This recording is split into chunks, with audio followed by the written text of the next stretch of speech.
Gade, o filho de Jacó que enfrentou a culpa e mudou o destino da sua família. A frase poderia caber num sopro do vento que passa pelas tendas. Poderia ser apenas um rumor entre pastores junto ao poço. E ainda assim, guardava em si uma história capaz de virar o curso de gerações. O deserto era uma escola sem paredes. De manhã, o vento escrevia no chão e apagava o que havia sido escrito na noite. Ao entardecer, a fumaça das fogueiras desenhava memórias sobre a pele das tendas.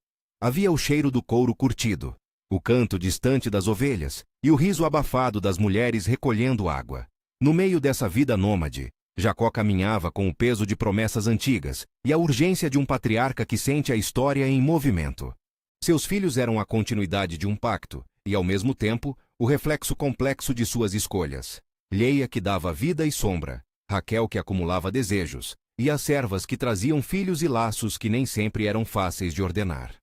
Zilpa, a serva de Lia, trouxe ao acampamento um menino cujo nome, por si só, era um enigma. Gade. Sorte, disseram alguns. Boa fortuna, disseram outros. Mas sorte, naquele mundo, não significava imune a conflitos. Nas fileiras de irmãos, entre as vozes mais altas e as túnicas coloridas, Gade cresceu com um lugar ambíguo. Não inteiramente de fora, mas tampouco no centro. Seus olhos aprenderam a observar mais do que a falar. Sua pele conhecia a aspereza do trabalho desde cedo. Suas mãos, as dores e a ternura do cuidado pelo rebanho. Jacó amava José de uma forma que se via em gestos óbvios, uma túnica que fazia dele uma figura especial, sonhos que o colocavam em imagens de liderança. Aquela preferência era como uma pedra num lago, uma pequena perturbação na superfície que, com o tempo, fez ondas. Os irmãos, já tensos por rivalidades antigas, viram nos sonhos e na túnica mais do que uma preferência do pai. Viram um símbolo que inflamaria algo perigoso dentro de cada um. Quando os sonhos de José foram contados, falaram ao vento, às tendas e às estradas. Alguns riram, outros cerraram os dentes. Nem todos queriam a mesma justiça, nem todos sabiam o que fazer com o próprio medo. Entre eles, o desejo de corrigir o que parecia uma afronta à ordem familiar cresceu. E com ele, o pacto informal que transformaria iras em ação. A tarde em que José foi levado para fora, a atmosfera era de pedra. A conversa que se seguiu teve palavras graves. Matar? Deixar ao acaso? Vender? Entre as ideias, a hesitação foi a mesma coisa que cumplicidade. Ninguém poderia dizer, olhando depois, que Gade empurrou José para a cisterna. O texto das ações não lhe atribui a autoria. Mas havia um silêncio, um não-ato que pesa tanto quanto um ato. Na borda do poço, diante do grito aprisionado, Gade ficou. Aos olhos dos que conhecem o coração humano, seu silêncio foi como uma porta entreaberta. Deixou passar a decisão de outros, e com ela, a sombra da culpa que viria. José foi vendido aos mercadores, e a túnica manchada de sangue foi trazida como prova. A notícia retornou como uma pedra arremessada no lago da família, círculos concêntricos de dor e acusação. O choro de Jacó fez eco nas tendas. Os irmãos precisaram inventar histórias para não responder aos próprios olhos. Gade sentiu o peso dessa invenção em seu corpo. Não havia gritos de triunfo, nem celebração. Havia apenas o silêncio de quem sabia, por dentro, que poderia ter feito diferente. A culpa não é um trovão que cai sobre a alma num único instante. É uma água que corrói. Nos meses seguintes, Gade aprendeu a reconhecer a sensação, um gosto de areia na boca ao lembrar cada detalhe da fuga de José. A sensação de que seus passos deixavam rastros invisíveis que o vento se recusava a apagar. À noite, enquanto o acampamento dormia, Gade ia até a extremidade do rebanho e ficava em vigília. Não porque desconfiava dos ladrões, mas porque precisava ocupar o espaço onde a consciência o puxava. A culpa, para ele, passou a ser um instrumento de transformação, não um cárcere. Transformar culpa em serviço exige disciplina. Gade permitiu que a vergonha fosse uma escola. Percebeu que, se não podia desfazer o passado, poderia usar a energia daquela dor para proteger os outros. Aprendeu a ler sinais. Um animal inquieto, um rastro diferente na areia, o brilho incomum no olhar de um homem que passava pela estrada. Tudo era possível pista. Com o tempo, os pequenos rebanheiros passaram a procurar sua presença. Havia algo em Gade que não era apenas coragem, mas vigilância aplicada, uma capacidade de antecipar problemas. Onde antes havia hesitação, cresceu uma postura metódica. Houve noites em que a ameaça foi tangível. Um bando de homens tentou cortar-lhes as ovelhas numa manhã de neblina. Outra vez, uma fêmea de leão, atraída por uma cria, apareceu nas cercanias. Numa dessas ocasiões, Gad não hesitou. Não por desejo de glória, mas movido por uma necessidade quase urgente de reparar algo que nenhuma palavra poderia explicar. A luta foi curta e cruel. Lanças, pedras, o barulho seco do couro sendo rasgado, o grito dos animais. Quando o perigo passou, Gad ficou com marcas que falavam uma linguagem que nenhum discurso poderia traduzir. Cicatrizes que contavam de um homem que havia decidido pagar, com sua pele, por um silêncio antigo. A transformação de Gad não foi apenas externa, foi também moral. Ele começou a ensinar aos mais jovens a disciplina do relógio da guarda, a importância da leitura dos rastros e, sobretudo, a necessidade de agir quando a vida de outro estava em jogo. Eram lições práticas, mas carregadas de significado. A fidelidade diária, a constância no cuidado, a paciência do trabalho humilde. Em vez de buscar reconhecimento, Gad encontrou sentido na retaguarda. Posição de quem protege, de quem fica quando outros precisam liderar. Naqueles anos de vigilância e treino, Gad conheceu pessoas que falavam do mundo além das tendas. Viajantes que vinham de cidades distantes traziam notícias de desertos mais amplos, de mercados cheios de línguas diferentes e de governantes que mudavam destinos. Havia também homens de fé simples, que falavam de providência e de pequenas misericórdias no cotidiano. Um desses homens cruzou o caminho de Gad numa tarde em que o vento trazia nuvens e a promessa de chuva parecia distante. O ancião andava com passos lentos, olhos que pareciam ter visto muitos retiros de sol. Não era homem de muita fala, mas quando falava, suas palavras tinham a textura de quem não inventa conselhos. Ele observou Gad com uma atenção que não era invasiva. Sabia ler o homem pelo modo como ele colocava as mãos sobre a pedra para descansar. O primeiro diálogo entre eles foi feito de poucas frases e muitos gestos. Dividir um pedaço de pão, mostrar um vestígio de rastros na areia, trocar notícias sobre os pastos. O ancião não veio com sentenças prontas sobre culpa e redenção. Colocou diante de Gad uma pergunta simples que o marcou. O que você protege quando pensa em proteger? A questão era direta e ao mesmo tempo profunda. Para Gad, proteger tornara-se um modo de exorcizar o passado. Proteger havia virado autopunição e redenção em mistura. O ancião fez então outra observação, não menos simples. Há quem conclui que a força é apenas resposta ao ataque. Mas há também quem descubra que a força é modo de sustentar a aliança. Essas palavras soaram como uma chave. Gad começou a entender que a vigilância não precisava ser apenas reação. Poderia ser previsão, estratégia, educação dos jovens para que aguentassem o peso das provações futuras sem que repetissem o erro de seus mais velhos. Foi com esse pensamento que passou a reorganizar o modo de cuidar do rebanho. Escalas mais rigorosas, treinamentos para lidar com emboscadas, senhas para reconhecimento nocturno, cordas e atalhos para mover os animais de um pasto a outro sem ruído. Havia, naquele esforço, um caráter quase marcial, não pela busca da guerra, mas pela disciplina de quem assume papel de retaguarda. A vida de Gad ganhou, então, dois eixos que se entrelaçavam, a prática e a espiritualidade. Ele orava com uma voz baixa quando os outros não ouviam, não mais clamando por perdão que apague o passado, mas pedindo uma clareza que transformasse o presente. Suas orações eram curtas, como lâminas. Senhor, que eu não repita o erro por omissão, que minha mão sirva para abrir caminhos, não para fechar bocas.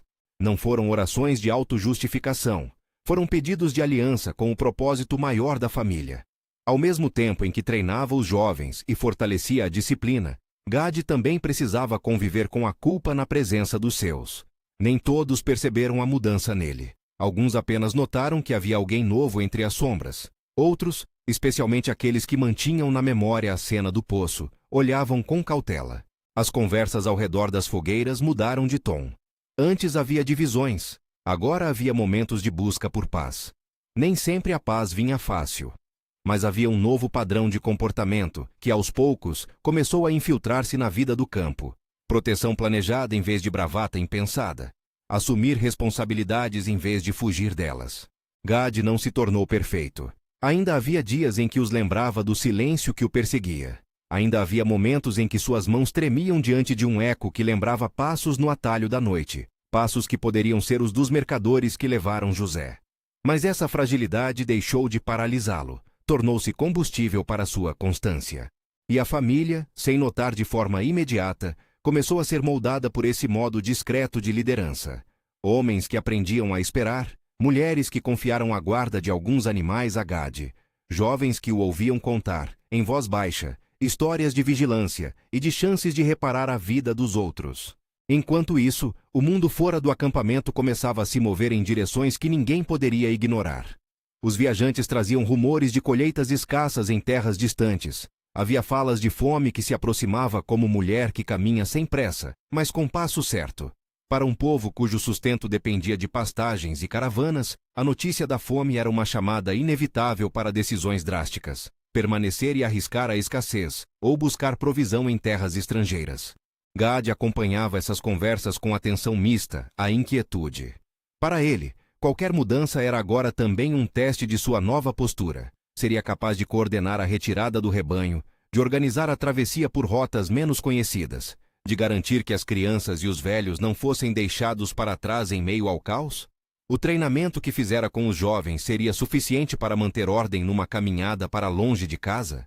As próximas semanas trouxeram menos pastos e mais conversas longas entre Jacó e seus filhos. O patriarca, já velho, mediu opções com o peso de quem reconhece que decisões tomadas agora terão eco por várias gerações. Entre as ideias, uma se tornou central: viajar ao Egito, onde havia comida. A sugestão parecia simples para quem lê de longe, mas na prática era um projeto que carregava humores diferentes: orgulho, medo, esperança e, para alguns, a memória ainda aberta da perda de José. Quando a decisão começou a se formar, Gade não ficou apenas como executor. Havia nele algo que o ancião ajudara a engendrar: a convicção de que proteger a família era também preservar a possibilidade de redenção. Se iriam a um governo estrangeiro, precisariam de estratégia, de reputação e de cuidado para não se tornarem presas fáceis. Gade começou a organizar rotas, a selecionar quem levaria viajando, a ensinar senhas para o reconhecimento nas encruzilhadas. Sua liderança, discreta até então, ganhou contornos mais claros, uma retaguarda que agora se colocava também na frente, no planejamento. Mas mesmo o melhor preparo humano não prevê o encontro com a história feita pelos outros. Havia algo no horizonte que Gade não poderia treinar: o retorno de José como homem que nem ele mesmo havia imaginado ser. Elevado, capaz de mover nações com sua palavra. Essa possibilidade, tão distante quanto assustadora, funcionava como uma sombra carregada de tensão. Gade sabia que o passado poderia voltar não apenas como lembrança, mas como pessoa, e com isso, a possibilidade de justiça, de choque moral e da providência que altera destinos. Enquanto as tendas eram desmontadas e o rebanho se alinhava para a longa marcha, Gade fez uma última ronda antes da partida. O ar carregava o cheiro da secura, e sob ele, um gosto de algo à espera. Ele tocou a túnica remendada de um jovem pastor, e depois a ponta de uma corda. Em cada gesto havia decisão. No rosto de Gade havia marcas de noites longas e de dias duros, e nos olhos um brilho que não era de arrogância, mas de quem sabe que a vida exige assumir o peso das próprias omissões. A coluna de tenda se pôs em marcha. Mulheres carregavam as crianças, homens acendiam pequenas tochas e os animais se erguiam com passos organizados. O deserto, que havia servido de escola, agora testemunhava outra travessia: a ida de uma família para buscar sustento em terra estrangeira. Gade caminhou entre os irmãos, não mais apenas como observador, mas como um homem que aprendeu que os atos modestos traduzem-se, no longo prazo, em destino para muitos. No momento em que as primeiras dunas sumiram atrás da última folha do acampamento, havia uma pergunta silenciosa pairando na garganta de Gade: quando o passado se tornasse rosto, como ele haveria de responder? Não se tratava apenas de esclarecer culpa, tratava-se de permitir que a história se transformasse, e que a família, por meio da fidelidade dobrada de alguns, pudesse encontrar outro caminho. Mas a história não terminaria naquela cisterna. A estrada diante deles era longa, cheia de escolhas que testariam aquilo que Gade havia construído nas sombras. Havia mais por vir do que a mera busca por alimento. E, enquanto as pegadas apagavam lentamente na areia, uma providência maior começava a se mover em rota de encontro àquelas vidas. Sem manuais, sem garantias, apenas com a possibilidade de que um homem que aprendeu a vigiar e a servir pudesse, de fato, mudar o destino de sua família. Se esta história está tocando algo em você, se quiser ouvir como essas escolhas transformaram não apenas um homem, mas toda uma tribo, curta e inscreva-se para acompanhar. A marcha pelo deserto mudou o ritmo das coisas. O pó das trilhas se assentava em camadas finas sobre as peles, as vozes se tornavam mapas de precaução, e cada encruzilhada trazia consigo o rumor de escolhas que não tinham apenas consequências imediatas. Quando, finalmente, as primeiras elevações do solo se abriram para as planícies que desciam rumo ao Egito, o ar mudou, mais pesado, com cheiro de culturas irrigadas e cidades. Havia ali, junto com a esperança de alimento, um nervo à flor da pele que nenhum preparo humano conseguia aparar por completo. Na chegada, os campos de grãos que Joseph administrava eram vastos e bem guardados. Homens em roupas oficiais vinham de tempos em tempos inspecionar caravanas, e as palavras que cruzavam entre os oficiais e os estrangeiros eram sempre medidas com cuidado. Gad, cuja presença silenciosa já se tornara ponto de referência para muitos irmãos, ficou atento às formalidades, observou os postos, anotou os horários em que as portas fechavam, sussurrou instruções baixas às mulheres sobre como responder a perguntas de autoridade. Não era intrusão, era providência prática. O encontro com os oficiais foi tenso e contido segundo uma etiqueta que o acampamento nunca tivera que praticar. Havia a obrigação de respeito, claro, e também o reconhecimento de que estavam abaixo da autoridade do homem que manejava o pão do país.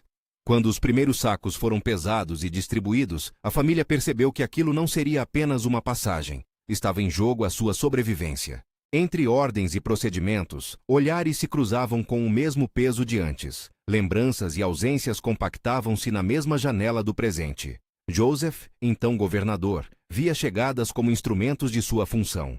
Mas, naquela época, o que lhe corria pela alma não cabia em meras planilhas de mantimentos. Ele observava o movimento dos homens que traziam nomes antigos, nomes que o lembravam de uma infância arrancada. Não era imediato para ele reconhecer todos numa primeira olhada. Os tempos mudam corpos e falas. Havia, porém, algo em seus gestos que fazia dele mais observador do que aparentava ser. Ele guardava uma espera estratégica, testando, abrindo portas fechadas aos poucos, medindo fidelidades e medos. Do outro lado, os irmãos, com suas histórias pendentes, se moviam com um misto de vergonha e necessidade. Quando a acusação falsa de espionagem surgiu, um golpe nos nervos de uma família que se aproximava com fome, a tensão virou quase grito. Prenderam-lhes um entre os seus, pediram provas, e a alma dos homens tremeu. Gad, no seu costume de retaguarda, sentiu algo antigo regurgitar. O peso do segredo não dito. Agora a acusação batia na porta de outro. Não era o mesmo ato, mas o efeito parecia parente daquilo que o passara noites em vigília. Ele não procurou desculpas. Em seus pensamentos, a lição que o ancião lhe dera retornou com nitidez. Proteger é sustentar aliança, não multiplicar medo. O teste de Joseph foi doloroso e articulado. Exigia de cada homem uma resposta que tocava o íntimo do que eram: lealdade, amor fraternal, capacidade de sacrifício. Quando a possibilidade de perder Benjamin se tornou real, algo antigo já costurado nas fibras de Gad rompeu para fora. Não em palavras eloquentes, mas em gestos concretos de preparação. Ele não tomou a frente para proteger com armas, tomou-a para organizar. Preparou canais de informação, checou rotas de retirada em caso de necessidade, inchou o passo dos mais jovens ao redor de Benjamim para que a criança se sentisse segura. Havia um método em sua pressa. Se não podia desfazer o passado, poderia ao menos impedir que o presente se partisse do mesmo modo. Quando Judas, forte na voz e no coração, se pôs a falar em nome de Benjamim, oferecendo-se para ficar preso no lugar do irmão menor, a cena ganhou contorno de redenção velha como o mundo. Gad ouviu as palavras de Judá, e por um instante, o passado e o presente se encontraram. A cumplicidade do silêncio que o havia perseguido parecia querer reaparecer. Mas havia também outra força, modelada por anos de vigília, que o impedia de recuar. Não era a busca de perdão como espetáculo. Era a compreensão de que agora existia uma oportunidade para reescrever consequências por meio da coragem de outros. O momento da revelação de Joseph vinha com uma velocidade que ninguém poderia ter calculado e com uma intensidade que mudaria o sentido de tudo. Quando Joseph se pôs frente aos irmãos, não foi apenas o governante que comandava o silêncio da sala. Era o homem que tinha dentro de si uma história trançada com as suas próprias raízes. Ele ergueu a voz, e ao fazê-lo, quebrou séculos de tensão numa palavra humana. Sou eu. O som dessa simples afirmação caiu como chuva em terra rachada. Os irmãos caíram ao chão, não só pela surpresa, mas pela concretude do remorso. Para Gade, ouvir aquelas palavras foi como receber o brilho de uma lâmina, claro, cortante, redentor. O encontro entre José e os irmãos foi tudo o que os textos antigos deixam ver.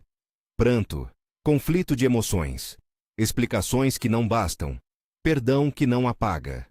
José falou de providência numa linguagem que misturava fé e história prática. Falou de portas que se abrem por razões que a justiça humana não alcança a compreender. Vocês intentaram mal, disse ele em termos que a família reconhecia. Mas Deus o encaminhou para bem. A sentença não anulou a dor. Recolocou-a dentro de um propósito que excedia o tamanho do erro. Para Gade, a revisão desse propósito foi uma chave para sua própria alma. A família foi convidada a viver sob a proteção de José no Egito. Jacob, velhíssimo, ouviu as notícias vindo numa mistura de incredulidade e alívio. Era como se um fio antigo, esticado ao longo dos anos, finalmente tocasse de novo a mão que o segurara. A mudança de cenário, das tendas para casas no Vale Fértil, trouxe com ela desafios de adaptação. Havia urbanidade para assimilar, línguas que cruzavam o mercado, leis que não eram do deserto. E havia, sobretudo, a urgência de manter identidade quando as circunstâncias mudam. Gade se tornou, nesses anos, um ponto de estabilidade. Não buscou destaque no palácio do vizinho poderoso. Organizou os homens, traduziu códigos, estabeleceu rotinas de guarda e alimentação que adaptavam a disciplina do campo às exigências de uma nova vida. A prática da retaguarda tomou contornos mais amplos. Proteger anunciou-se agora como construir pontes entre gerações, ensinar os filhos a ler sinais e a manter uma honra que não se perde com o tempo. Com paciência, ele passou a ser procurado por famílias menores que queriam proteção e por jovens que precisavam aprender ofícios práticos e um modo de vigiar que não fosse apenas estar atento, mas saber agir. Os dias de Jacó, no entanto, vinham sombreados por outra necessidade: a despedida. Chegou o momento em que o patriarca sentiu o peso de seu fim aproximando-se. Chamou seus filhos e, um por um, pronunciou bênçãos e advertências que carregavam a história da família. A cena foi simples na forma, mas enorme no peso das palavras, aquelas que definiriam rumos. Quando chegou a vez de falar de Gade, Jacó fez uma declaração que serviu como síntese da longa vida do filho. Falou de luta, de força, de um modo de guerrear que chegaria pelas costas do inimigo, e de uma identidade que viveria entre as tropas, sustentando a linha de defesa. As palavras que Jacó pronunciou não foram meramente profecia vazia. Foram reconhecimento de algo que já vinha sendo construído. Gade, disse o patriarca em voz cansada, mas firme, será atacado e atacará pela retaguarda. Existia ali uma ironia suave. O filho que nascera sem ser central, agora portava o destino do contra-ataque. O que estivera à margem carregava nas mãos a capacidade de mudar o curso do confronto. Para Gade, ouvir aquilo foi mais do que consolo. Foi confirmação de que sua disciplina, suas cicatrizes e seu trabalho nos bastidores tinham um lugar legítimo na história. Depois da morte de Jacó, a família recebeu dos egípcios uma terra para habitar e se reorganizou conforme a necessidade. Gade, cujo nome agora carregava além do sentido de sorte a imagem de quem defendia os flancos, guiou um grupo que por fim se estabeleceria a leste do Rio Jordão, terras que a tradição viria a designar como Transjordânia. A opção por essa região não foi apenas geográfica, foi existencial. Ali se delinearam as fronteiras entre o içar de bandeiras e o dever de proteger rotas, cidades e povoados em toque constante com povos vizinhos. O assentamento da tribo de Gade naquela margem oriental não foi um retiro. Ao contrário, foi aceitar uma vocação de fronteira. Eram terra férteis em pastagem e, por isso, alvo das ambições de outros. Para quem vive no limiar entre povos, a disciplina torna-se lei civilizada. Escalas de ronda, postos avançados, conhecimento do solo e do vento.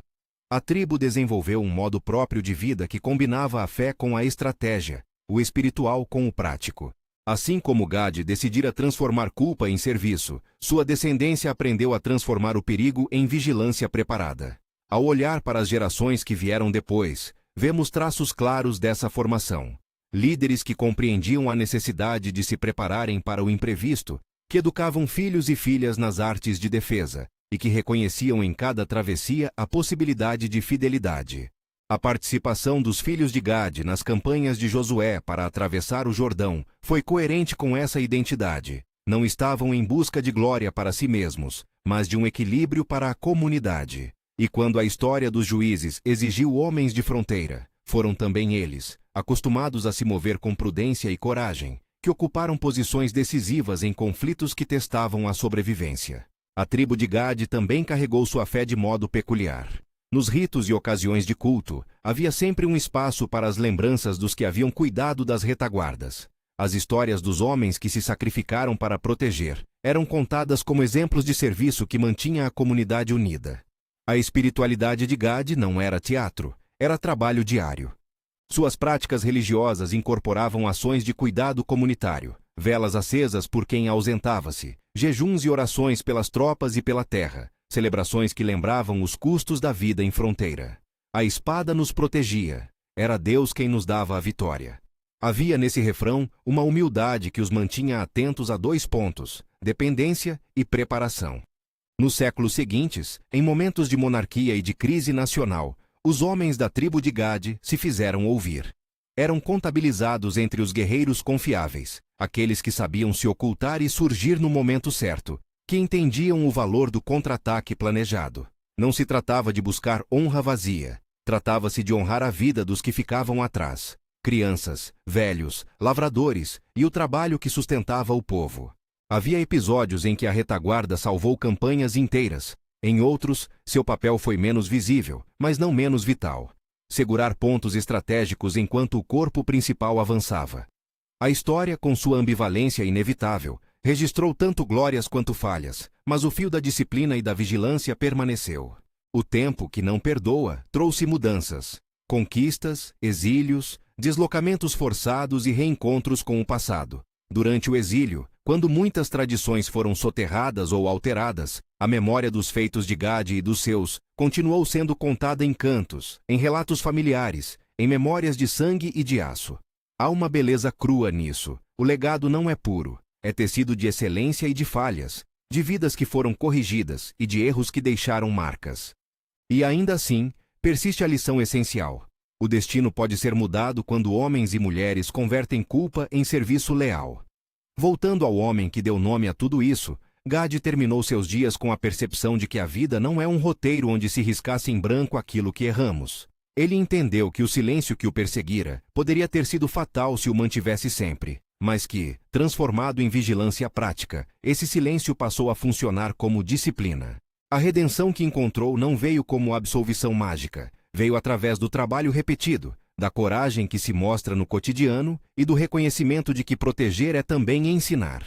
Há na história de Gade uma pergunta que se mantém, como pilar para quem a escuta hoje. O que você faz com a culpa? Ela o paralisa ou o disciplina? O que você protege quando decide proteger? Essas perguntas não são meros exercícios morais, são convites para agir. A vida de Gade nos mostra que a reparação não precisa esperar pelo perdão alheio. Muitas vezes, começa com o cultivo da fidelidade ao pequeno fiel. O arrependimento que se converte em obra pode mudar o destino de uma família e, por extensão, de uma nação. Nos dias em que as fogueiras se apagam mais cedo e os jovens que antes correram ao redor dos rebanhos começam a ter filhos, a voz de Gade ainda ecoa nas instruções que conta aos netos. Lembrem-se, diria ele em suas últimas palavras, o serviço fiel nos bastidores é o que segura o dia. Não se vangloria de grandes feitos. Não busca selo de aprovação. Seu legado é uma tessitura de disciplina, coragem e amor prático, uma forma discreta de liderança que mudou rumos. Ao fechar a narrativa, é preciso destacar aquilo que o título promete. Gade, o filho de Jacó que enfrentou a culpa, de fato mudou o destino da sua família. Não por negar o erro, mas por tornar a culpa um motor de serviço. Não por ser autor de um grande gesto público, mas por permanecer nos bastidores, onde as pequenas ações se acumulam e definem o futuro de muitos. Sua história é um chamado para não minimizar o peso do silêncio culpado, nem para se entregar a ele. É também um chamado para reconhecer que a redenção se constrói na rotina, nas rondas noturnas, nas mãos que remendam, nas estratégias humildes que salvam vidas.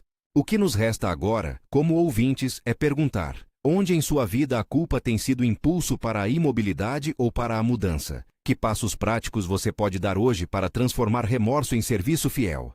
Há um convite implícito na história de Gad: assumir a retaguarda daquilo que você ama. Pode ser a família, a igreja, a comunidade, um amigo em risco. Pode ser a própria alma, que precisa de disciplina para não repetir velhos padrões.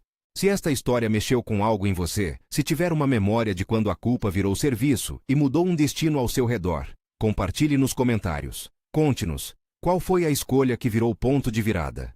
E, se quiser ouvir mais histórias bíblicas que tragam lições práticas para a vida, inscreva-se no canal e compartilhe este vídeo com alguém que precisa de esperança para transformar erro em fidelidade.